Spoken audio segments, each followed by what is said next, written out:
80. 80 was a reader, a writer, an artist. He loved this island of Tasmania. I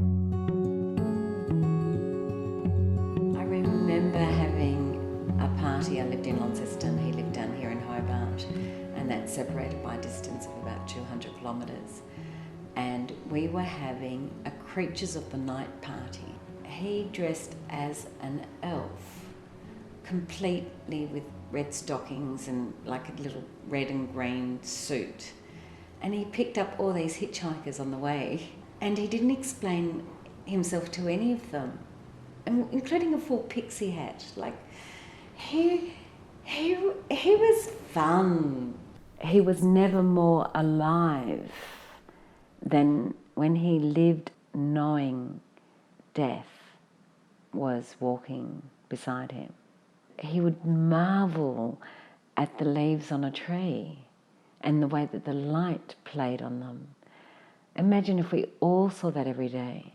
He was just so content to be. He spent a lot of time meditating, sitting in a corner chair with the sun overlooking our bush garden. And his mouth was burnt from the radiotherapy, and really badly burnt. And he watched his body become distorted, especially after he had a neck operation. But as that was happening, he was becoming more beautiful. And one day he just looked at me and said, "Mez, now I get it. We are so much more than our bodies. You know, our body, our physicality is so tiny in comparison to who we really are." So there were many layers of letting go. But when he found out that the cancer had spread, and he consciously said, "I'm not going to have any other treatment. I'm going to meditate and I'm going to let go." He started to travel straight away. That was Tuesday, 2 o'clock, and he died on Thursday morning, about 11:45. The only words I can use to describe it was that we watched a soul become enlightened over a course of 2 days. And we always sort of dreamt or talked about, you know, how would we most like to die? And we always said, wouldn't it be really cool if by the time that our death is due, is ready, that we just went to bed and loved each other and then said, let's meditate and let's go.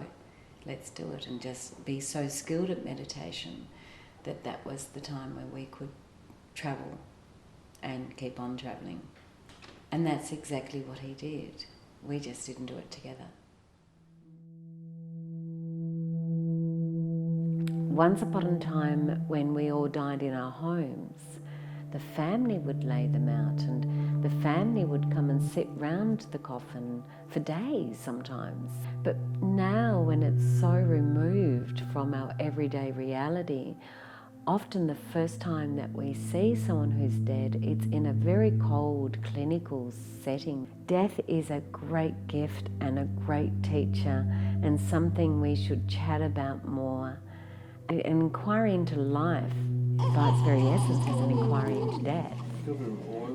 And I think all of that then makes death beautiful. It's like you finally get to do your last waltz. You know, you might have, if you're lucky enough, maybe had 70 or 80 years learning how to practice that dance. And now it's your time. It's a dance with the universe. Death is a dance with the universe in its ultimate magnificence.